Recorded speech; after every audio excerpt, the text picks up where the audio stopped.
प्राणेश्वर अक्षरातीत ने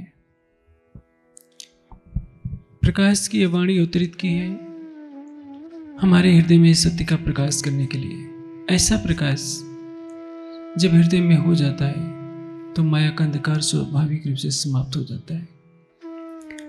महामती जी के स्वरों में चौपाई अवतरित होती है।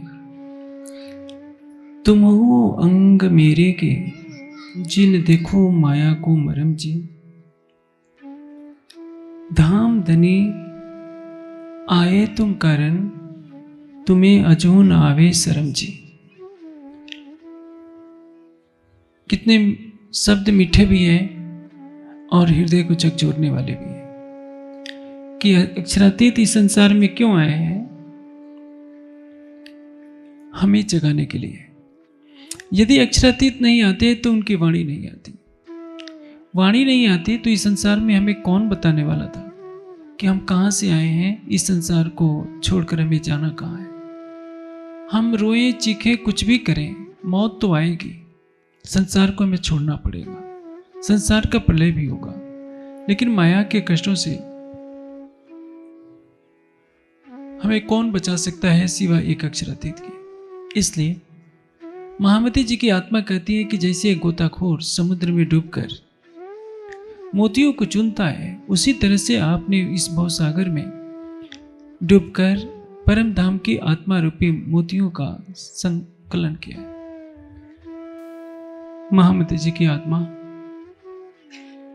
सब सुंदर साथ को संबोधित कर रही है कि प्राणाधार सुंदर साथ जी, आप कौन हो? आप मेरे अंग हो, मेरे हृदय के अंग हो। जिन देखो माया को मरम जी। माया का मर्म देखना क्या होता है? देखिए, एक मांसाहारी भोजन, मांसीय भोजन जबरन किसी शाकाहारी को खिला दिया जाता है तो क्या करता है? उल्टी कर देता है। देखने मात्र से उसको घृणा हो जाती है। लेकिन यदि किसी को उसका चस्का लग जाता है तो क्या करता है? हड्डी चूस चूस कर उसका आनंद लेता है। यदि कोई पूछे कि हड्डी क्यों चूस रहे हो तो क्या कहेगा? मैं इसका रस ले रहा हूं, किसमें स्वाद क्या है, तभी तो बार बार चूसता है। मैंने बचपन में सुना था कि जो लोग मांसाहारी होते हैं किसी कारण से बस यदि महात्मा बन जाते हैं, तृष्णा तो होती है कि मांस खाने को मिले, और महात्मा का तन धारण करने के बाद, वेश धारण करने के बाद मांस तो मिलेगा नहीं। तो सुना ये कि कंकड़ पत्थर को मसाले में तर कर लेते हैं, मिर्च मसाला डालकर उसको चूसते रहते हैं, क्योंकि आदत पड़ी रहती है हड्डी चूसने की। इसको कहते हैं माया का मरम। एक सामान्य व्यक्ति को क्या चाहिए? राजा को भी वही भोजन करना होता है। अच्छा, बस अंतर इतना ही होता है कि राजा का भोजन स्वादिष्ट होता है। सामान्य व्यक्ति सूखी रोटी खाता है, राजा महाराजा 56 भोग खाते हैं। भोजन सभी करते हैं, सभी सांस लेते हैं, सभी जल पीते हैं। एक गुदड़ी पर सो लेता है तो एक मखमली बिछौने पर सोता है। एक झोपड़ी में रह लेता है, एक सोने के महलों में रहता है।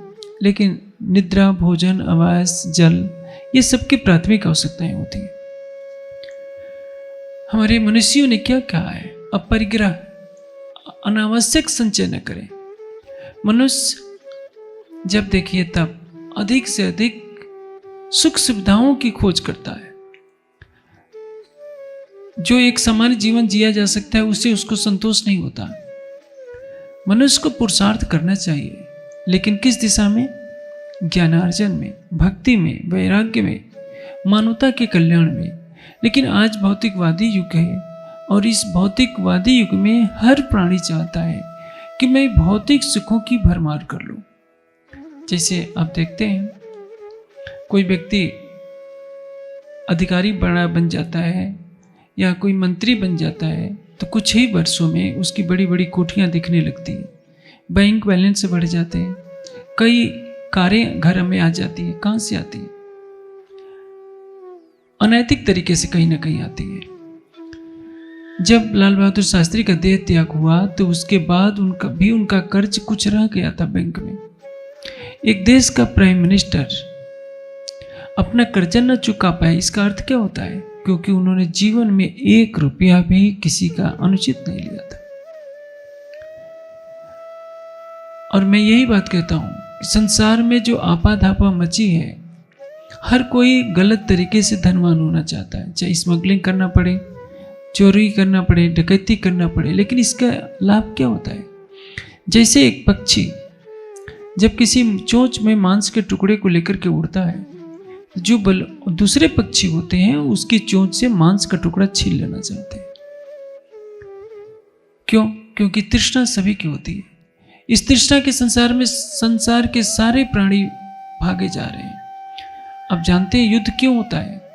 जर जोरों और जमीन के पीछे, धन के पीछे, स्त्री के पीछे और जमीन के पीछे। चाहे भारत पाकिस्तान की लड़ाई हो, भारत चाइना की लड़ाई हो, या दुनिया में जो भी युद्ध होते हैं, उनके पीछे 3 ही कारण होते हैं। लोकेशणा, संसार में प्रतिष्ठा की इच्छा, वित्तेषणा, दारिश धन की इच्छा, और संगे संबंधियों के कारण संसार के सभी बैरभाव पनपते हैं। संसार में न कोई किसी का शत्रु होता है, न कोई किसी का मित्र होता है। लेकिन जब तृष्णाएं प्रबल होती हैं तो तृष्णाओं के पीछे मनुष्य लड़ता है। और किसी युद्ध का दृश्य देखिए, आपको देखना है तो एम्स में चले जाइए या किसी भी बड़े हॉस्पिटल में, मुंबई में भी जहां बड़ा हॉस्पिटल है वहां चले जाइए, आपको लगेगा कि दुनिया में क्या सार है, कुछ भी नहीं है। आप किसी श्मशान घाट में चले जाते हैं बड़े शहर के, तो एक चीता आती है, उसको जलाया जा रहा होता है, फिर दूसरी तीसरी चिताएं आ जाती हैं। चिताओं की भरमार लगी रहती है, जिधर देखिए उधर चिता जल रही है। क्या आपने कभी श्मशान घाट में जाकर संसार की नश्वरता के बारे में देखने का प्रयास किया है? वहां जाइए और बैठ कर के सोचिए, क्या एक दिन मेरे शरीर को भी इसी तरह चिता पर सजाया जाएगा? क्या मेरे संगे संबंधी भी जो इस समय घरों में पिक्चर देख रहे हैं, क्या मेरे मरने के बाद ऐसे ही छाती पीट कर रोएंगे जो इस शमशान घाट में दूसरों की चिता को जलते हुए देख करके हमें सोचना पड़ता है। लेकिन यह क्षणिक वैराग्य होता है जिसको शमशान वैराग्य कहते हैं। राज जी जानते हैं कि माया तो दुख निधान जी, और हम अच्छी तरह से जानते हैं। सवेरे हम जब आरती करते हैं तो क्या कहते हैं? सुख को निधान जय जय सुख को निधान। लेकिन उस सुख के निधान को हम दिल में बसाने के लिए तैयार क्यों नहीं होते? राज जी यही बात कह रहे हैं कि धाम धनी आए तुम करन, तुम अजोन आवे शरम जी। हमें बुलाने के लिए राज जी आए हैं, ले जाने के लिए राज जी आए हैं कि तुम माया को छोड़ो, अपने हृदय में परम धाम के ज्ञान का प्रकाश भरो, मेरी नख से सिख तक की शोभा को बसाओ। जब मेरी शोभा का प्रकाश तुम्हारे हृदय में आ जाएगा, परम धाम की वाणी का प्रकाश तुम्हारे हृदय में आ जाएगा, तो ये माया का अंधकार तुम्हारे हृदय से निकल जाएगा। अन्यथा माया का यह अंधकार ही तो 84 लाख योनियों में सबको भटकाया करता है। अब आप सोच सकते हैं कि जागने का क्या फल होगा? जब इन अर्थे जागी वासना, तब वृथा न जाए एक श्वास जी। ये जागने का फल है। हमारी हर सांस व्यर्थ में जा रही है। क्यों? क्योंकि हमें समय का मूल्य पता नहीं है, समय की गरिमा का आभास नहीं है, मानव तन की गरिमा का आभास नहीं है। ये मानव तन मिला है केवल भवसागर से पार करने के लिए, संसार के सुखों के भोग के लिए नहीं। संसार के सुखों के भोग के लिए तो 84 लाख योनियां अन्य बनी हुई है। मनुष्य को छोड़कर जितनी योनियां हैं सभी विषय भोग के लिए बनी है। आप देखिए, कुत्ता कामी होता है, सूअर भी कामी होता है। मनुष्य काम वासना के अधीन होने के लिए नहीं बना है। जीवा के भोग के लिए कितने पशु पक्षी हैं, जीवा को तृप्त करते हैं। कोई मान से तृप्त करता है, कोई कुछ खाता पीता है, उन बेचारों को बस खाना पीना सो जाना है।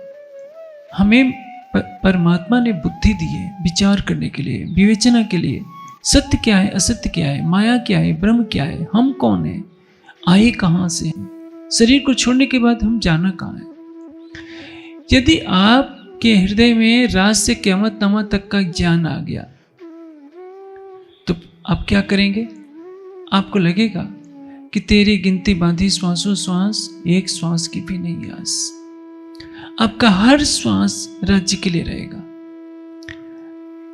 आप कह सकते हैं कि मैं क्या करूं, हमको काम क्रोध मद लोभ पीड़ित कर रहे हैं। इस प्रकाशवाणी में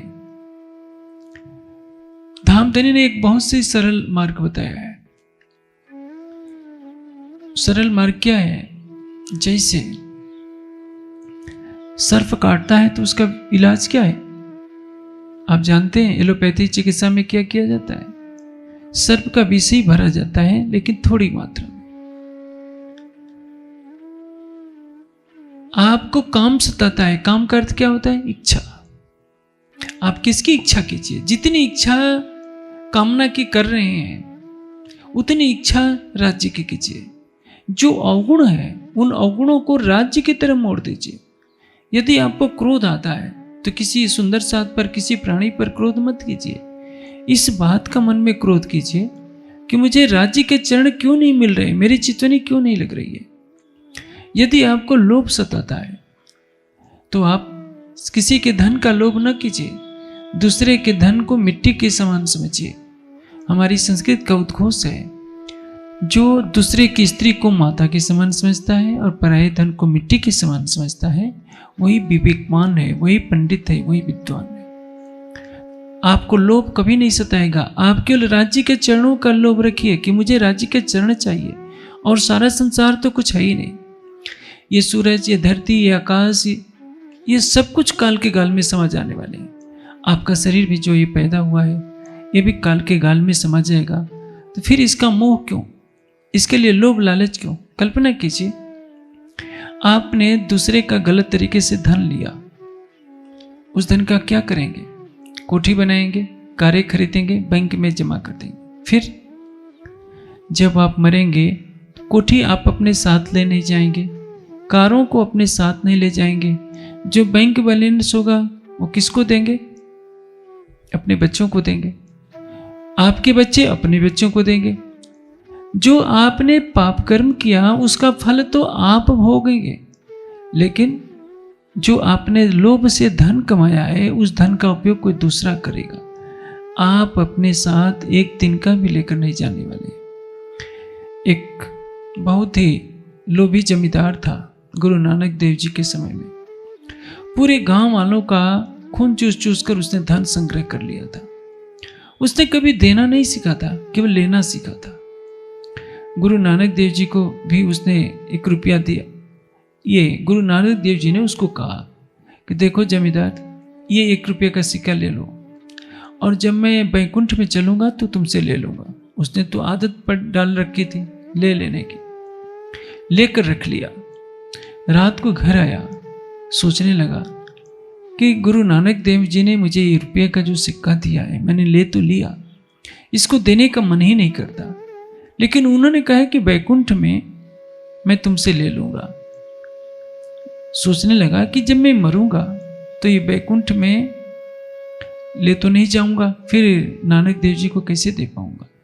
सवेरे भागा भागा आया, कहता है कि गुरुदेव आपने जो 1 रुपये का सिक्का दिया है मैं मरने के बाद कैसे ले जाऊंगा इसको? आपने तो कहा कि बैकुंठ में दे देना।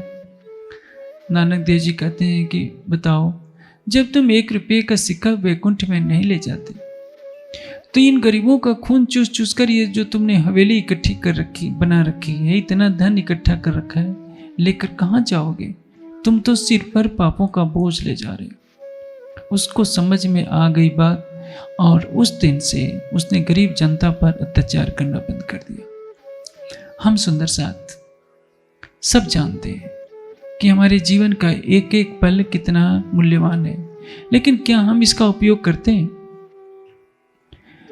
यदि आपको कहा जाए कि आप प्रतिदिन 1 घंटा वाणी पढ़िए, 1 घंटा चितवनी कीजिए, तो आप नहीं करते हैं, क्योंकि आपको बहाना मिल जाता है।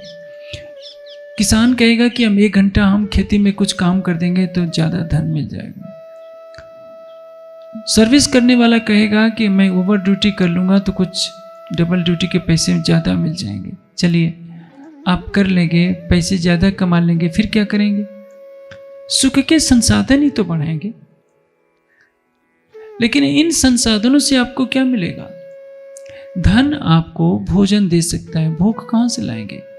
धन आपको वस्त्र दे सकता है, धन आपका सौंदर्य नहीं बढ़ा देगा। धन आपके रिश्तेदार तो बढ़ा देगा, प्रेम कहाँ से पाएंगे? प्रेम, शांति, आनंद आपको राज्य के चरणों में ही मिलेगा। यदि आप प्रतिदिन 1 घंटा नहीं, आधे घंटे वाणी का चिंतन करते हैं, आधे घंटे भी शुद्ध हृदय से राज्य का ध्यान करते हैं, सोने से पहले 5 मिनट 10 मिनट भी राज्य का ध्यान करके सो जाइए, मूल मिलावे में 5वीं भूमिका में ध्यान करके सो जाइए, तो देखिए सपने भी आएंगे तो राज्य के आएंगे। इससे क्या नुकसान पड़ता है? आप 16 घंटे तो काम करते नहीं, काम तो कुछ ही घंटे करते हैं, लेकिन अपना कीमती समय बहनें सहेलियों से, पड़ोसियों से बातों में समाप्त कर देती हैं। पुरुष वर्ग भी चौपाल लगाकर, इधर का तो पता नहीं, उत्तर भारत में बूढ़े लोग जितने इकट्ठे हो जाते हैं, केवल ताश खेलते हैं। आप शहरों के पार्कों में जाइए, जो जितने रिटायरमेंट वाले पुरुष वर्ग बैठे रहते हैं, केवल राजनीति की बातें करेंगे। उनको राजनीति में जाना भी नहीं होता है। उनको जाकर के धर्म की बात सुनाइए तो कहते हैं कि अरे क्या सिर खा रहे हो, हमें ये नहीं सुनना है। उम्र 65 की हो जाती है, फिर भी उनको लगता है कि संसारिक बातों में ही आनंद है, कोई परमात्मा का ज्ञान सुनना नहीं चाहता। संसार सुने न सुने, परम धाम की ब्रह्मात्माओं के लिए महामती जी का कथन है, एक कहिया ब्रह्मशिष्ट ईश्वरी शिष्ट को, ये क्यों लेवे जीव अज्ञान जी। वाणी का ज्ञान कौन लेगा? परम धाम की ब्रह्म महात्मा लेगी या ईश्वरी शिष्ट लेगी? माया का जीव सुनना ही नहीं चाहेगा। ये वाणी सुनते जिसको आवेश न आया अंग, सो नहीं नेचे वासना, ताको करूं जीव पहले संग। परम धाम की इस वाणी को सुनने के बाद जिसके हृदय में राज्य के लिए प्रेम नहीं आता, महामती जी क्या कह रहे हैं? सो नहीं नेचे वासना, ताको करूं जीव पहले संग। वो निश्चित रूप से परम धाम की आत्मा नहीं है, उसको क्या मानना चाहिए जी। इसलिए हमें माया के मर्म को जानने का प्रयास नहीं करना है। किसका मर्म जानना है? प्रीतम का मर्म। यदि हमें प्रीतम के मर्म की समझ आ गई तो हम क्या करेंगे? हम इस संसार को स्वप्नवत समझेंगे। जैसे किसी वन में आग लग जाए तो उस वन के जितने पक्षी हैं उड़ जाते हैं, जितने वन के में रहने वाले पशु हैं सभी भागने लगते हैं, क्योंकि उनको मालूम होता है कि यदि इस वन में हम रहेंगे तो हमें भी जल करके राख हो जाना पड़ेगा। ये सारा संसार एक दुख का वन है जो तृष्णा की आग से जल रहा है। आपने रास के पहले प्रकरण में पढ़ा है, हमें पहला क्यों मोह जलनी बात देता दुख रूपी दिन रात, दावानल वले कई भांत तेड़ी केटली को विख्यात। दावानल, दावानल किसको कहते हैं? दवा। वन में वृक्षों की लकड़ी जब आपस में टकराती है तो उससे आग प्रकट होती है और वो पूरे वन को जला डालती है। 3 तरह की अग्नि होती है। हमारे शरीर में जो अग्नि होती है वो भोजन को पचाती है, इसको कहते हैं जठर अग्नि। समुद्र में एक अग्नि होती है जो समुद्र के जल को जलाने लगती है, लहरों से वो जल प्रकट होती है। और एक होती है जठराग्नि, बड़वाग्नि और दवाग्नि। दावानल वले कई भांत तेड़ी केटली कहूँ विख्यात। जैसे एक वृक्ष की लकड़ी में जब आग लग जाती है तो हवा के झोंकों से वह अग्नि चारों तरफ वन में फैलने लगती है और पूरा वन जल करके राख हो जाता है। उसी तरह से हमारा माया रूपी ये तन है। माया में जो कुछ है हमारे शरीर के अंदर है, पंचभूत हैं, महत्त्व, अहंकार है, इंद्रियां हैं, सब कुछ त्रिगुणात्मक प्रकृति से हमारा ये शरीर बना है। ब्रह्मांड का एक छोटा सा रूप है और इसमें जो हमारे अंतःकरण में तृष्णाएं पलती हैं, ये विषयों की तरफ हमारी इंद्रियों को खींचती है। हमारा मन इंद्रियों के विषयों से आनंद लेता है और सोचता है कि यही तो संसार है, यही तो सुख है। आप सोचिए, हमारी आंखें सुंदर रूप को देखकर कृतार्थ होती हैं, जीवा स्वादिष्ट पदार्थों का खा करके खुश रहती है। ये 6 रस, कड़वा, कसेला, चरपरा, तीखा, कट्टू, खट्टा, नमकीन, इसी के पीछे तो हम भागते रहते हैं। यदि हमारा भोजन स्वादिष्ट न हो तो हम थाली फेंक देते हैं, क्योंकि कौन घास पात खाएगा, यही तो हम कहते हैं। कोई भी स्वादिष्ट भोजन जीवा पर ही अच्छा लगता है। आप उसको थोड़ी देर तक रखे रहिए तो उसमें कोई स्वाद नहीं होता है। संसार के हर सुख की यही कहानी है, क्योंकि संसार का सुख क्षणिक होता है और इन्हीं क्षणिक सुखों के पीछे मनुष्य भागता भागता अपनी सारी उम्र को खो देता है। महामती जी की आत्मा के द्वारा राज जी हमें जगा रहे हैं और इतने एक कठोर शब्द भी बोल रहे हैं कि धाम धनी आए तुम कारण, तुम्हें अजहु न आवे शर्म जी।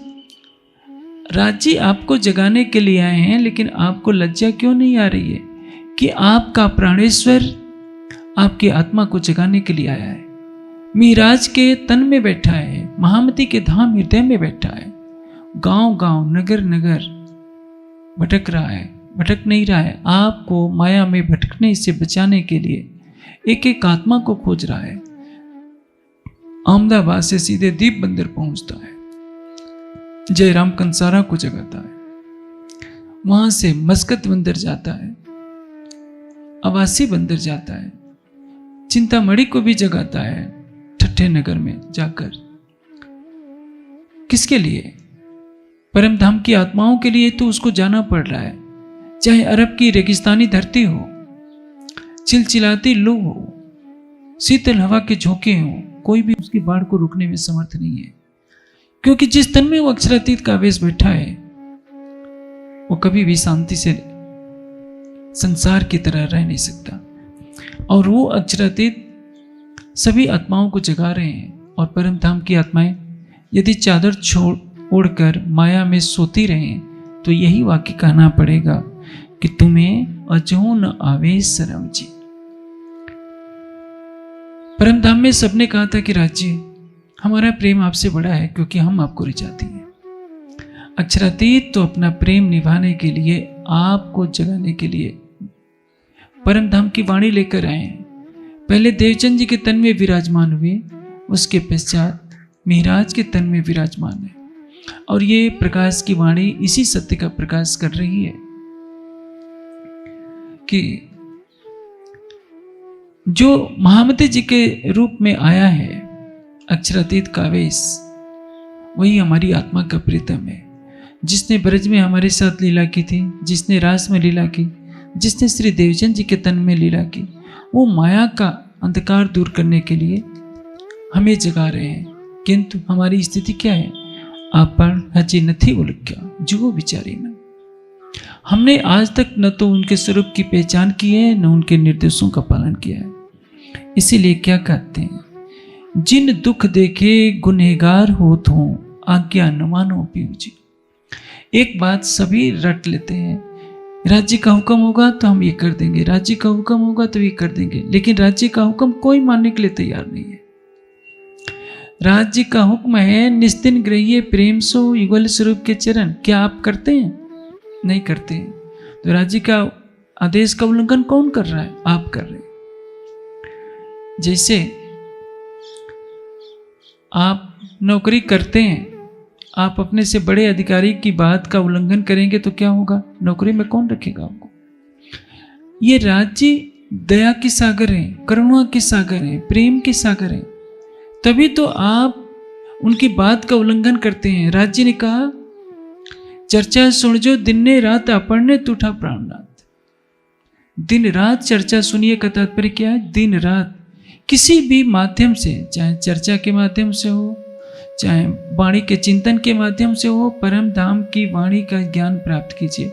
किंतु समाज ये क्या करता है? लंबी परंपरा है कि बड़ी बड़ी हस्तियां भी गांव में आती रही हैं, कहती थी कि भजन करो भजन, और भजन के नाम पर गरबे शुरू हो जाते थे। सुंदर साथ पूरी रात नाचता कूदता था, न वाणी की चर्चा, न चितवनी, कभी प्रकाश नहीं डाला जाता। आज भी बहुत कुछ वैसा ही चल रहा है। आज भी बड़े बड़े कार्यक्रम होते हैं, हर विद्वान 10 मिनट 15 मिनट बोल करके शांत हो जाता है। कार्यक्रम होंगे 3 दिन के, 4 दिन के, 5 दिन के, लेकिन शायद ही किसी दिन 2-3 घंटे चर्चा होती हो। आत्मा को जगाने के लिए अब देखिए, स्वयं अक्षरातीत जिस तन में लीला कर रहे हैं, महामती जी का वह तन रात्रि के 9 से 12 चर्चा करता है, सवेरे भी 9 से 12 चर्चा करता है। प्रतिदिन औसतन 6 घंटे चर्चा होती है और केवल एक तन 6 घंटा बोलता है। हमारे समाज में बड़े बड़े कार्यक्रम होते हैं, विद्वान 5-5, 6-6 आते हैं, 7-7 आते हैं। पहला दिन किस में निकल जाता है? शोभा यात्रा में, नाचने कूदने में निकल जाता है। दूसरे दिन सभी विद्वानों ने 15-15 मिनट प्रवचन दे दिया।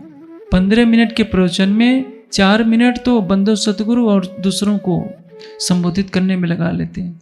10-11 मिनट का प्रवचन धन्यवाद होता है और उसके पश्चात तीसरे दिन पाठों का समापन हो जाता है, उसमें नाचते कूदते हैं, बस कार्यक्रम समाप्त। इससे समाज की जागृति क्या होगी? सुंदर साथ को बोध क्या होगा? इसलिए आवश्यकता है समय की गति के अनुसार अपनी नीतियां बनाने की। जो समय की गति को नहीं पहचानते वो नष्ट हो जाते हैं। आज 21वीं सदी है। 21वीं सदी में यदि हम बैलगाड़ी की गति से चलेंगे तो हम कभी भी लक्ष्य तक नहीं पहुंच सकते हैं। आने वाली पीढ़ी पढ़ी लिखी होगी, वो 5 बार के तारतम पाठ, 5 चौपाई और चरणामृत प्रसाद से संतुष्ट होने वाली नहीं है। उसको उसकी शंकाओं का समाधान चाहिए। यदि उसकी शंकाओं का समाधान नहीं होगा तो परिणाम क्या होगा? उसके लिए बाल योगेश्वर, उसके लिए न जाने कितने संप्रदायों का दरवाजा खुला हुआ है। वो सुंदर साथ क्यों बन करके रहेगी? यदि सुंदर साथ को परम धाम की चितवनी का मार्ग नहीं मिलेगा, वाणी का चिंतन का मार्ग नहीं मिलेगा, तो हिंदुस्तान में तो 1000 पंथ हैं। 1000 में से 999 पंथों का दरवाजा 24 घंटा खुला रहता है। हमारे समाज के अग्रगण्य भूल जाते हैं, यदि समाज को वाणी का प्रवाह नहीं देंगे, चितवनी का आनंद नहीं देंगे, युगल स्वरूप की छवि नहीं बसाएंगे उनके हृदय में, उनके मन मस्तिष्क में ये बात नहीं डालेंगे कि जीवन का जो पल बीत जाएगा निरर्थक कार्यों में, वो दोबारा तुमको मिलने वाला नहीं है। इसलिए कहा है, जब इन अर्थे जागी वासना तब वृथा न जाए एक श्वास जी। हम हर पल अपना समय खोते जा रहे हैं। पूछा जाता है, आपने तारतम कितने साल पहले लिया था? कह देते हैं कि 50 साल हो गए, 40 साल हो गए। आपने क्या उपलब्धि की है? कहते आप क्या कहते हैं? क्या कर लेते हैं? 5 बार तारतम का पाठ कर लेते हैं, चरणामृत प्रसाद ले लेते हैं, मंदिर जाते हैं, परिक्रमा कर लेते हैं, या 2 चौपाई पढ़ लेते हैं, 1 पेज चौपाइयाँ पढ़ लेते हैं। इससे क्या होगा? ये तो आपको प्राथमिक कक्षा की बातें बताई गई थी। क्या जीवन भर वही करते रहेंगे? आप अपने बच्चों को कक्षा में भेजते हैं, उससे अपेक्षा करते हैं कि तुम अधिक से अधिक नंबर लाओ ताकि और अच्छे कॉलेज में एडमिशन हो सके। हर वर्ष उसकी कक्षा बदल देते हैं। हर तीसरे महीने, छठे महीने परीक्षा ली जा रही है। कहीं कहीं ऊंचे संस्थानों में तो हर महीने परीक्षा देनी पड़ती है। क्यों? मूल्यांकन करने के लिए।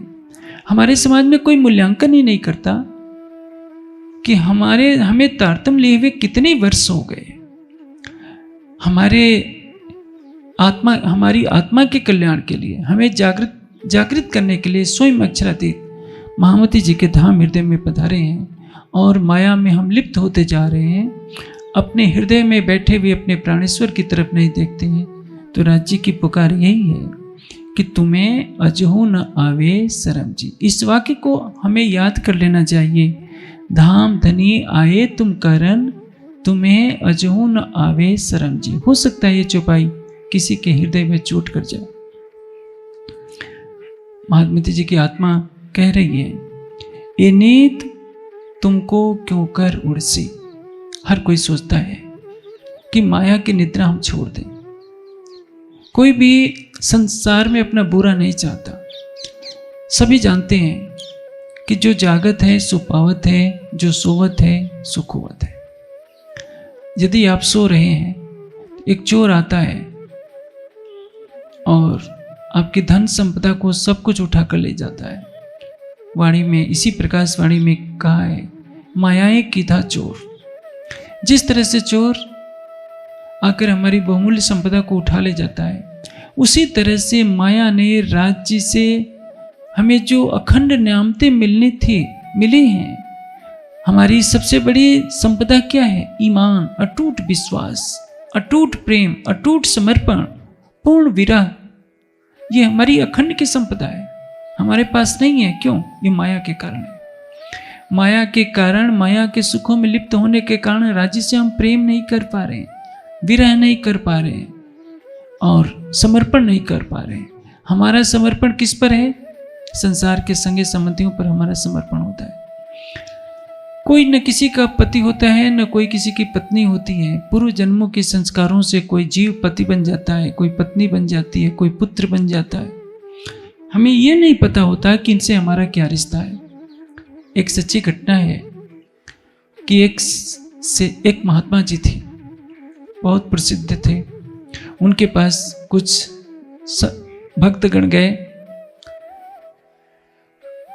अचानक उस महात्मा जी ने अपने जीवन का वृत्तांत कहना शुरू किया। जब देखा कि इतने भक्त श्रद्धालु होकर मेरे चरणों में शीश झुका रहे हैं, तो उन्होंने कहा कि भाई देखो, आज मेरी बहुत प्रसिद्धि हो गई है, लेकिन आप मेरा अतीत नहीं जानते। मैं बहुत पहले एक सेठ था, और वो सेठ भी मैं कैसे बना? मेरा जो व्यापार में भागीदार था, उसको जहर देकर मैंने मार डाला था, और अचानक ही बहुत बड़ा सेठ बन गया उसके धन से। मेरा समयांतर पर एक पुत्र उत्पन्न हुआ। पुत्र मुझे बहुत प्यारा था, बड़ा होता गया। जब युवा हो गया, उसकी तबीयत बिगड़ने लगी। मैंने इसको बचाने के लिए सारी संपदा लगा दी। धीरे धीरे मेरा सारा धन समाप्त हो गया। आधी रात को जब मैं उसके पास लेटा हुआ था, तो उसका चेहरा गुर्राया और कहता है कि पहचाना मुझे? मैं वही तुम्हारा मित्र हूं जिसको तुमने जहर दे करके मार डाला था। मैं तुम्हारा पुत्र बना अपना बदला लेने के लिए, अब मैं जा रहा हूं। और यह कहते हुए उसने प्राण छोड़ दिए। मैं रोया बहुत, क्योंकि मैंने विष देकर अपने मित्र को मारा था, और वही मित्र मेरा पुत्र बन गया था। यह सच्ची घटना मैं बता रहा हूं। जिस महात्मा ने अपनी बात कही है, कहा कि भाई देखो, मैंने तो पाप किया, अब मैं महात्मा बनकर यहां अपने पापों का प्रायश्चित कर रहा हूं। यह घटना क्या शिक्षा देती है? हमसे किसी का लेना देना होता है, वो हमारी पत्नी बन सकती है, पुत्र बन सकता है, बहन बन सकती है, कोई ना कोई संबंधी बन जाएगा। हम जीते मरते हैं उसी के लिए। आप संसार के संबंधों को निभाइए। मैं ये नहीं कहता कि सभी संबंध तोड़ दीजिए, क्योंकि गृहस्थ जीवन ही सबका आधार होता है। गृहस्थी के धन से संन्यास का भी निर्वाह होता है, ब्रह्मचर्य का भी निर्वाह होता है, वानप्रस्थ आश्रम का भी निर्वाह होता है। लेकिन गृहस्थी को वैसा ही समझना चाहिए जैसे किसी धर्मशाला में आकर रहते हैं। धर्मशाला में रात का समय गुजारना होता है, सवेरे उठ करके चल देते हैं। धर्मशाला से जब चलने का समय होगा, तो धर्मशाला के दरवाजे पर खड़े होकर के रोने लगे कि हे धर्मशाला, तुमसे बहुत तुम्हारी याद आ रही है। तब तो जिस काम के लिए आए वो काम नहीं कर पाएंगे। आप ट्रेन से दिल्ली जाते हैं, दिल्ली से वो ट्रेन आगे जम्मू तक जाने वाली है। आपको दिल्ली में काम है, तो स्टेशन पर उतरकर आपको ट्रेन छोड़नी ही पड़ेगी। आप स्टेशन से उतरने पर आप मुंह में रोने लगे कि इस ट्रेन को छोड़ना पड़ रहा है, तो जीवन में आप क्या कर पाएंगे? इसलिए मानव तन मिला है, केवल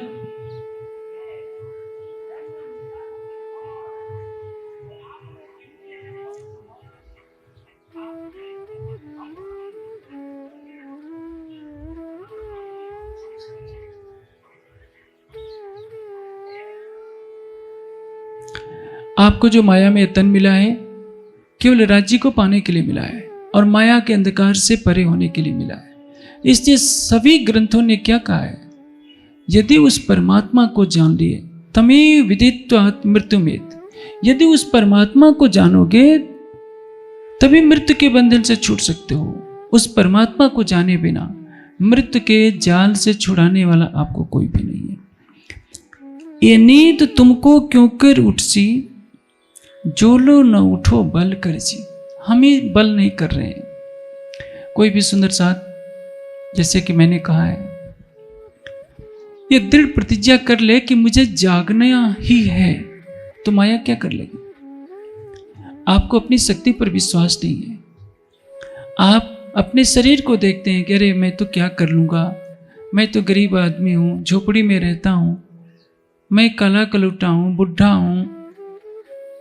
ये आपकी शक्ति नहीं है। आप जानते हैं संसार में जितना ज्ञान फैला है सब झोपड़ियों में रहने वाले ऋषि मुनियों का ज्ञान है। ऋषि मुनियों ने कोई महल नहीं बनाया था, वो वृक्षों के नीचे रहे, झोपड़ियों में रहे। हाँ, उनके पास आत्मबल था। आप अपनी शक्ति को पहचानिए कि मैं परम धाम की आत्मा हूं, और जब आप वाणी के ज्ञान को ग्रहण करेंगे तभी आपको अपने स्वरूप की पहचान होगी। हमारी संस्कृत क्या कहती है कि रे मानव, तू ये मत सोच कि तू मरण धर्मा मनुष्य है, तू मृत्यु को प्राप्त होने वाला है। न जायते मृत्ये वा कदाचित। यह चेतना जो है, जो हमारा जीव है, न तो जन्म लेता है और न मरता है। जन्म कौन लेता है? शरीर पैदा होता है, शरीर पैदा होता है और शरीर मरता है। न जीव पैदा होता है और न जीव नष्ट होता है, शरीर का जन्म होता है। इसलिए हम कौन हैं? अमृत पुत्र। जीव की दृष्टि से भी देखा जाए तो हमारी संस्कृत कहती है श्रीमंत विश्वे अमृतस्य पुत्रा। अमृत के पुत्र हैं हम, अमृत बांधव हैं, अविनाशी हैं। नयनम छिंदंती सहस्त्राणी नयनम दहति पावका। जो हमारी चेतना है इसको अग्नि जला नहीं सकती, किसी शस्त्र से काटा नहीं जा सकता, सूर्य का तेज भी इसको जला नहीं सकता। ये क्या है? हमारी चेतना का बोध है। जब आपको ये पता चल जाए कि मैं अक्षरातीत की अर्धांगिनी हूँ तो आप निराशा भाव से हट जाएंगे। लेकिन ये तो तब होगा जब आप वाणी का चिंतन करेंगे, और इसके लिए बल करना पड़ेगा, चाहे कुछ भी हो जाए। मैंने राधा स्वामी मत के अनेकों सत्संगियों को देखा है।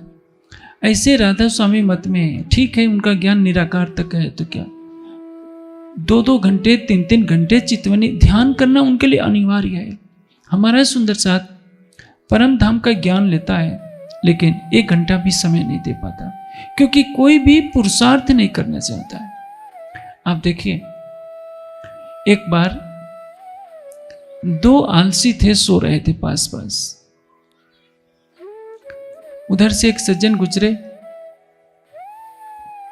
एक आलसी ने शिकायत की कि आप ये पानी रखा है, मुझे पिला दीजिए, ये मुझे पानी नहीं पिला रहा है। दूसरा आलसी बोला कि महाराज ये मेरी बुराई कर रहा है कि पानी मैं नहीं पिला रहा हूं। कल एक कुत्ता जो है मेरा मुंह चाट रहा था, इसने भगाया नहीं। आप सोचिए, एक आलसी है, दूसरा महा आलसी है। एक को चाहिए कि जो उसके पास पानी रखा हो तो कोई दूसरा पिला दे। लेटा है लेकिन उठकर पी नहीं सकता। आपके लिए अक्षरातीत परम धाम का सारा रस लेकर के आए हैं। सो तो अब जाहिर भये सविद वतन सहित। आप जब तारतम लेते हैं तो ये चौपाई तो आप पढ़ते हैं, याद करते हैं। आप निज नाम सिकड़ जी कहिए या निज नाम श्री जी साहब कीजिए, कहिए। दोनों की निचली पंक्ति क्या है? सो तो अब जाहिर भये सविद वतन सहित। अक्षरातीत परम धाम का संपूर्ण ज्ञान लेकर, संपूर्ण शोभा लेकर कहाँ बैठे हैं? इन सुपंदे माभक के दिल में किया प्रवेश। अक्षरातीत आपकी आत्मा के धाम हृदय में बसते हैं। आप उनको छोड़ देते हैं, वे आपको नहीं छोड़ते हैं। वे बिन बुलाए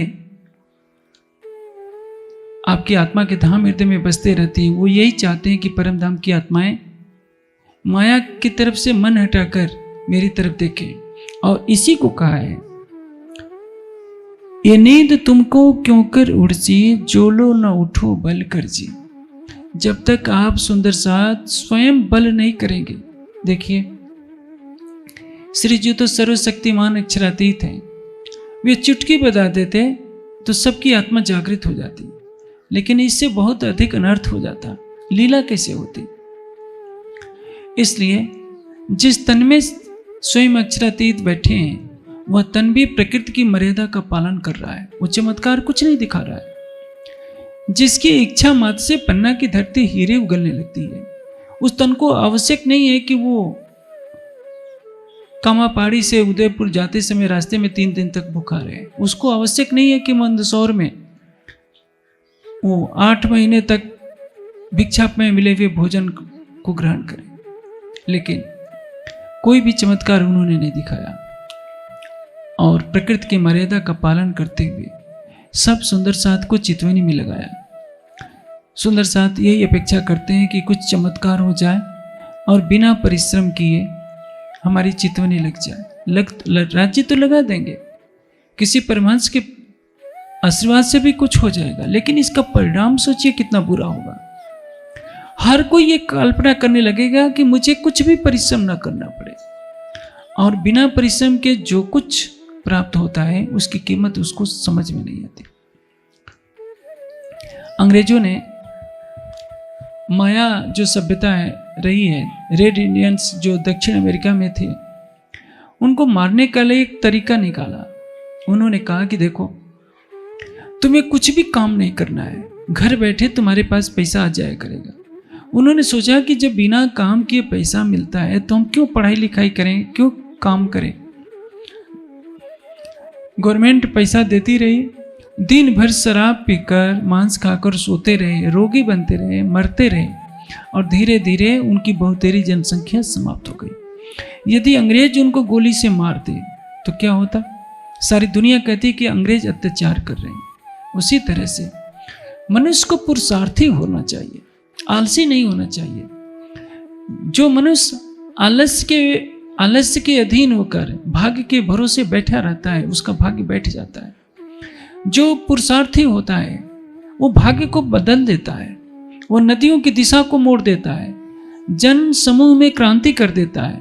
इसलिए आप देखेंगे कि श्री मिहिराज का वह तन जयराम कंसारा के यहाँ भी जब चरण कमल रखता है, और जब जयराम कंसारा कहते हैं कि धामधनी अब थोड़ा सा आराम कर लीजिए, तो उनके मुख से एक यही स्वर निकलता है कि मैं सोने के लिए थोड़े आया हूं, और पुनः चर्चा शुरू हो जाती है।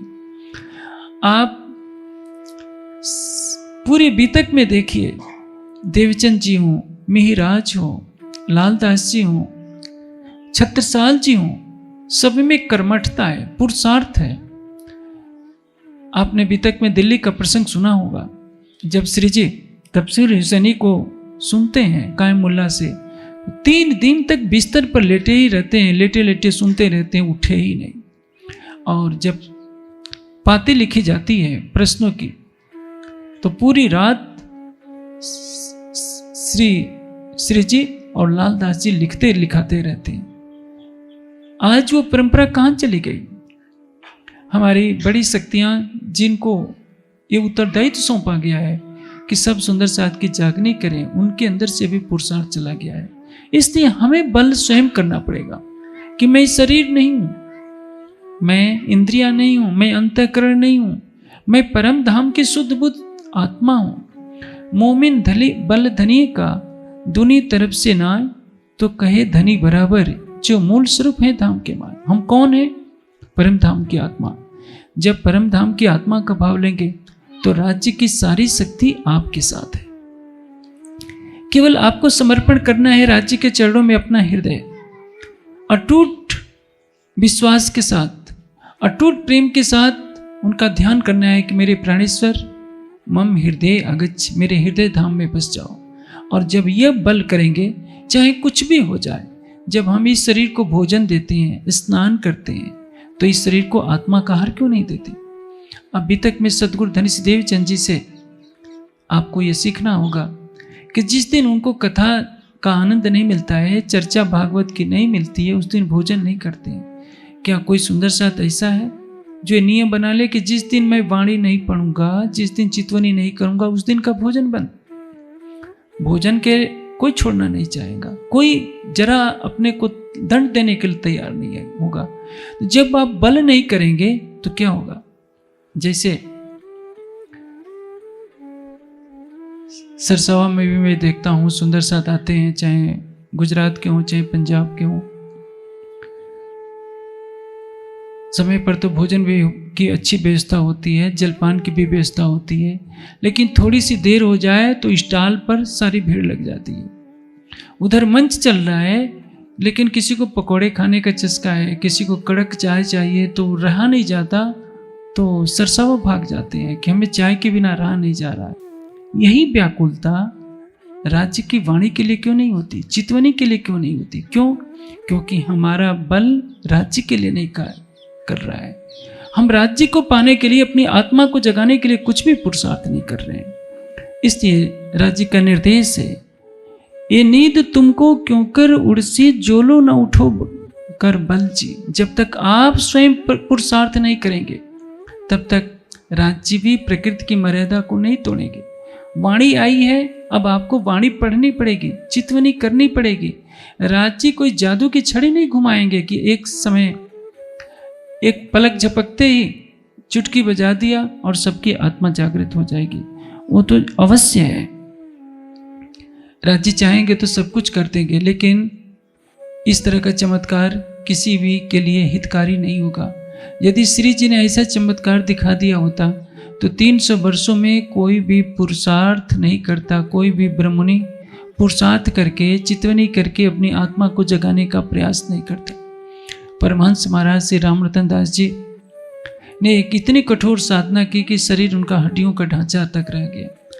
ऐसी भी स्थिति आ गई कि उनकी कमर में लंगोट तक नहीं रहेगी। युगलदास जी को देखिए, युगलदास जी ने आंखों पर पट्टी बांध दी कि अब इस पट्टी को केवल राज्य ही खोलेंगे, और उनकी दृढ़ निष्ठा से स्वयं राज्य को उनके समक्ष आना पड़ा। ये किसके लिए किया गया? कि सुंदर साथ में पुरुषार्थ की भावना हो। जब आप अनैतिक तरीके से देखते हैं कि कोई पिता कमाई करके अपने बेटे को दे देता है और उस बेटे ने कोई परिश्रम करना नहीं सीखा होता है, तो क्या करता है? उस धन को भी वो लुटा देता है। उसी तरह से हम सुंदर साथ ने वाणी के ज्ञान की गरिमा को नहीं समझा। हमारे 400 मंदिर हैं, लेकिन 400 मंदिरों में वाणी चर्चा का प्रवाह न होने से क्या होगा? आज हमारा समाज सो रहा है। यदि इन मंदिरों में प्रतिदिन वाणी चर्चा होती, सबको बताया जाता कि सुंदर साथ जी चितवनी करो, तो आज हमारे समाज का स्वरूप कुछ और होता। इसकी आवश्यकता है कि हर मंदिर जागृति का केंद्र बने। हर मंदिर में एक पुस्तकालय अवश्य होना चाहिए, चाहे एक छोटे से सेफ में ही क्यों न हो। हर मंदिर में ग्रंथों का संग्रह होना चाहिए।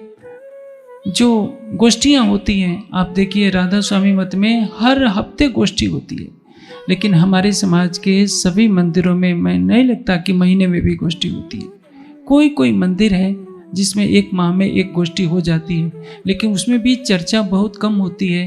केवल भजन गाए जाते हैं, नाच कूद होता है, खाना पीना होता है और गोष्ठी समाप्त। ऐसे में हमारी आत्मा की जागनी कैसे होगी? इसलिए जो घरों में रहने वाले सुंदर साथ हैं, उनको अपने दिनचर्या में वाणी का चिंतन और चितवनी को अवश्य ही सम्मिलित करना पड़ेगा। महामती जी की आत्मा सब सुंदर साथ की जागने के लिए एक विशेष बात कह रही है। ए अमल तुमको क्यों रे उतरसी, जो चढ़िया जहर तिवारी जी। ये माया का नशा है। ये माया का नशा हमसे छूट नहीं हो पा रहा है। क्यों? कोई काहू में मगन, कोई काहू में मगन, हम वाही में मगन, जासू लागे ये लगन। शराबी को कहिए भाई तू शराब छोड़ दे, तो क्या कहेगा कि हमें तो शराब पीने में एक जन्नत दिखती है, हम शराब क्यों छोड़ें? लेकिन याद रखिए, शराब का नशा चितवनी के नशे से बड़ा नहीं होता। जिसको प्रेम का नशा लग जाएगा, उसके सामने शराब का, अफीम का नशा कुछ भी नहीं है। ये तो क्षणिक है। शराब का नशा तो कुछ घंटों के बाद, 4 घंटे 5 घंटे के बाद उतर जाता है। लेकिन नाम खुमारी नान का चढ़े रहे दिन रैन, नानक देव जी कहते हैं कि नाम का नशा, परमात्मा के प्रेम का नशा ऐसा होता है जो दिन रात चढ़ा रहता है। और जो उस नशे में पागल हो जाता है, तो देखिए भर्तृहरि अपना साम्राज्य छोड़कर, सारे भारत के चक्रवर्ती सम्राट, एक क्षण की देर नहीं लगाई, जरा वैराग्य का नशा चढ़ा, अपनी पत्नी पिंगला को छोड़ देते हैं, महल को छोड़ देते हैं, भिक्षा पात्र उठा लेते हैं। राजकुमार सिद्धार्थ अपनी पत्नी को छोड़ देते हैं, पुत्र को छोड़ देते हैं। महावीर स्वामी सब छोड़ छाड़ कर निकल जाते हैं। किसके लिए? 18 साल की अवस्था में दयानंद घर छोड़कर निकल जाते हैं। जिसको वैराग्य चढ़ता है, वैराग्य का अर्थ क्या होता है? राग से रहित होना। राग क्या है? आसक्ति। आसक्ति किस पर? परिवार पर, घर पर, संगे संबंधियों पर, प्रतिष्ठा पर, इसके प्रति हमारी आसक्ति है, तो ये राग है। वैराग्य क्या है? कि ये सब फीका लगने लगे, परिवार का मोह फीका लगने लगे, संसार के सुख नश्वर लगने लगे। क्या अच्छा लगे? केवल राज्य का प्रेम। तो वही वैराग्य कहलाता है। इसलिए महामती जी की आत्मा कहती है, जो जानो घर पाइए अपना।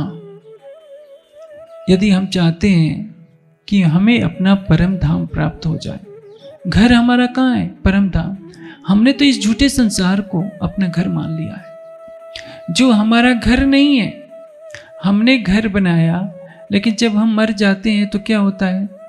जिनको हमने पैदा किया वही हमारे मरे हुए शरीर को तुरंत घर से बाहर निकाल देते हैं कि जल्दी से इनको निकालो, नहीं तो ये घर अशुद्ध हो जाएगा। हमको आधे घंटे भी कोई उस घर में रहने नहीं देता, हम ही पराये बन जाते हैं। ले जाकर स्मशान में जला आते हैं और वर्ष में एक बार खिला पिला देंगे कि आज पिताजी की पुण्य स्मृति है। उसके बाद 364 दिन किसी को समय नहीं है याद करने के लिए। ये माया की कहानी है। मरने के बाद माँ 1 महीना रोएगी, पत्नी 15 दिन रोएगी, उसके बाद सब चुप। भाई बंद 2-4 दिन रोएंगे, कौन पूछने वाला है? फिर भी मनुष्य अनंत प्रेम के सागर उस प्राणेश्वर को भूला रहता है, जो संसार नहीं है उसी के पीछे भागता रहता है। जो जानो घर पाइए अपना, तो एक राखियो रस वैराग जी। परम धाम हमें कैसे मिलेगा?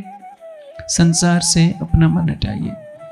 हर कोई चाहता है कि संसार में मैं ना फंसूं, लेकिन संसार का आकर्षण खींचता रहता है। देखिए मैं इधर चर्चा कर रहा हूँ, कुछ माताएं पीछे खूब हंस रही हैं, उनको कोई लेना देना नहीं है। अरे भाई, मैं तो 1 दिन के लिए आया हूँ, आप हंसते रहिएगा। ये संसार क्या है? कुछ भी नहीं है। 4 दिन की चांदनी, फिर अंधेरी रात। न आपको कोई मृत्यु से बचा सकता है, न बुढ़ापे से बचा सकता है, न रोग से बचा सकता है। यदि आपने अपनी आत्मा के धाम हृदय में बैठे हुए अपने प्राण वल्लभ को देख लिया, तो आपको यहीं बैठे बैठे लगेगा कि पूरा परम धाम हमारी आत्मा के हृदय में रहता है और यही जीवन का सार है। अन्यथा क्या है? यह तृष्णा का संसार आपको कभी भी तृप्त नहीं कर पाएगा। यह तृष्णा का संसार कभी आपको अखंड शांति नहीं दे पाएगा। यह तृष्णा का संसार आपको कभी प्रेम से आह्लादित नहीं कर पाएगा। प्रेम कहाँ मिलेगा? राज्य के चरणों में। आनंद कहाँ मिलेगा? प्रीतम के चरणों में। शांति कहाँ मिलेगी? उनके चरणों में। और आपको कुछ नहीं करना है। थोड़ी देर बैठकर जब आप बिस्तर से उठते हैं तो राज्य आपसे कोई धन तो नहीं मांगते, और धन लेकर क्या करेंगे? सारा ब्रह्मांड तो उनके सतअंग अक्षर ब्रह्म के सपने का स्वरूप है। आप देने की सामर्थ्य भी क्या रखते हैं? समुद्र को कोई 1 बूंद पानी दे देगा, समुद्र का क्या होने वाला है? सारा जल तो समुद्र से ही जाता है। इसलिए आप ये भूल मत कीजिए कि आप राज्य को कुछ दे सकते हैं। आप राज्य को भोग लगाते हैं तो ये मत सोचिए कि आप कोई एहसान कर रहे हैं। आप राज्य को बागे चढ़ाते हैं तो ये आसान मत पालिए कि हम राज्य को बागे चढ़ाते हैं। राज्य आपके बागों के भूखे नहीं है, न आपके मंदिरों के भूखे हैं कि आप राज्य के लिए बहुत बड़ा मंदिर बना देंगे। वो तो हृदय मंदिर में सबके विराजमान है। मंदिर तो आप अपने कल्याण के लिए बनाते हैं कि इसी बहाने हमारे आने वाली पीढ़ियां यहाँ इकट्ठी हों, राज्य को का ज्ञान प्राप्त करें, राज्य को कुछ देर याद कर ले। अन्यथा माया के संसार में तो आप देखते हैं हर घर में सुख संपत्ति की बढ़ाने की होड़ लगी रहती है। कौन है जो घर में बैठकर उस सच्चिदानंद परमात्मा को अपने हृदय में बसाने का प्रयास करता है। कह रहे हैं सकल अंगे शुद्ध सेवा की जो इनविद बैठो घर जाग जी। सकल अंगे शुद्ध सेवा की जो इनविद बैठो घर जाग जी। आप अपनी संपूर्ण सामर्थ्य के साथ प्रीतम की सेवा कीजिए। सेवा करने का तात्पर्य क्या है? तन से सेवा कीजिए। आप अपने शरीर को सेवा कार्य में लगाइए, मन को राज्य के भावों में डुबोइए, बुद्धि को वाणी के भाव को समझने में लगाइए, जीव को समर्पित होने में लगाइए, चितवनी में लगाइए, विरह के आंसुओं से जीव के विकारों को धोइए और आत्मा से प्रीतम को जी भर कर देखिए। यह है आत्मा की सेवा, जीव की सेवा, बुद्धि से सेवा, मन से सेवा और शरीर से सेवा। आपको राज्य ने धन दिया है तो उस धन से परम धाम का सहित सब में बांटिए, ताकि परम धाम के उस ज्ञान को ग्रहण करके कोई अपने हृदय में अखंड का ज्ञान प्रकाशित कर सके। यदि आप ऐसा नहीं कर पाते हैं तो क्या होगा? प्रतिदिन आपकी उम्र का कोई ना कोई अंश बीतता जाएगा।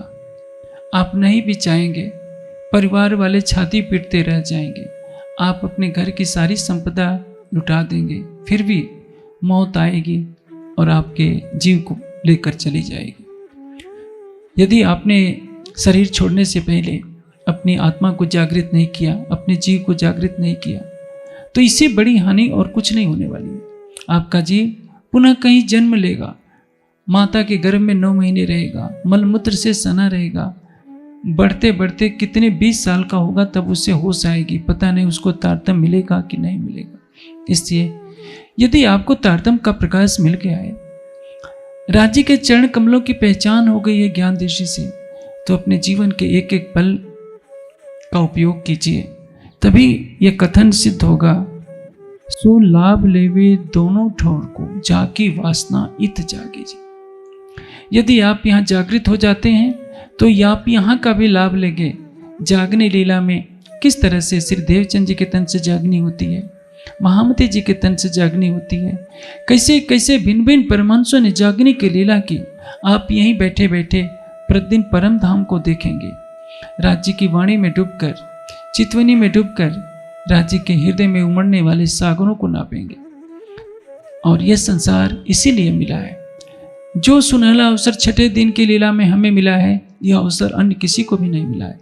लेकिन अज्ञानतावश माया के प्रवाह में हम सुंदर साथ अपना कितना अहित कर रहे हैं, शायद इसका मूल्यांकन करने की हम कभी आवश्यकता नहीं समझते। लेकिन जिस दिन हम मूल्यांकन करेंगे कि हमने अपने जीवन का अनमोल समय खो दिया है, उस दिन हम दीवालों से सिर मार मार कर, दहाड़े मार कर के रोएंगे कि राज्य हमें जगाने के लिए आए, माया के अंदर महामती जी के धाम हृदय में विराजमान हुए, परम धाम की वाणी दी, राज से क़यामत नमा तक की वाणी दी, लालदास जी के धाम हृदय से बीतक की रचना करवाई। हमने इनसे कुछ सिखापन नहीं लिया, परमहंसों के जीवन से हमने कोई सिखापन नहीं लिया। लेकिन यदि हम ऐसा कर लेते हैं तो सो लाभ लेवे दोनों ठौर को, जाकी वासना इत जागी जी। जो अपनी आत्मा को जागृत कर लेगा वो इस संसार के जागने लीला का भी आनंद लेगा और पर आत्म में जागृत होने का भी सुख लेगा। और इसी के लिए राज्य ने ये माया का खेल हमें दिखाया है। जागने लीला को चलते हुए 400 वर्ष से अधिक हो गए हैं। पता नहीं कब किस समय क्या हो जाए, कुछ भी नहीं कहा जा सकता। मानव जीवन के सभी पक्षों में देखा जाए, बाल्यावस्था हो, किशोरावस्था हो, युवावस्था, वृद्धावस्था में कोई न कोई समस्या रहती है। दुख की छटा, दुख की घटा हमेशा घिरी ही रहती है। सुख का एक स्वर्णिम मार्ग राज्य ने हमें दिया है, परम धाम की तरफ मुड़ना। हम संसार से नजर हटाएं, वाणी का ज्ञान लेकर ज्ञान दृष्टि भी परम धाम को देखें और अपने हृदय में प्रेम भरकर परम धाम की तरफ दृष्टि करें तो लगेगा कि हम माया के संसार में तो है नहीं, हम तो परम धाम के 25 पक्षों में विचरण कर रहे हैं। इसलिए मैं सभी सुंदर साथ से ये निवेदन करूंगा कि प्रकाश हिंदुस्तानी का जो ये प्रकरण है आपको प्रेरित कर रहा है कि ये प्रगट वाणी कहीं प्रकाश के इंद्रावती चरने लागे जी, सो लाभ लेवे दोनों ठोर की, जाको वासना इत जागे जी। हमारे लिए जल में डूबकर मरने वाली जैसी स्थिति है, इंद्रावती चरने लागे जी। महामती जी की आत्मा सब सुंदर साथ के चरणों में प्रणाम करते हुए प्रार्थना करती है कि मैंने इस प्रकाश की प्रगट वाणी को कहा है और जो सुंदर साथ इसको समझकर अपनी आत्मा को जागृत कर लेगा, जाकी वासना इत जागे जी, सो लाभ लेवे दोनों ठौर को। वह यहाँ का भी लाभ लेगी और परम धाम की भी लाभ लेगी। अब इसके बाद कहने को कुछ नहीं रह जाता, बस एक ही शब्द कहा जा सकता है कि माथे ले से तेने कहूँ छू, बीजा में करजो दुख, तमे तमारी माया माए सहजे हो बुझो।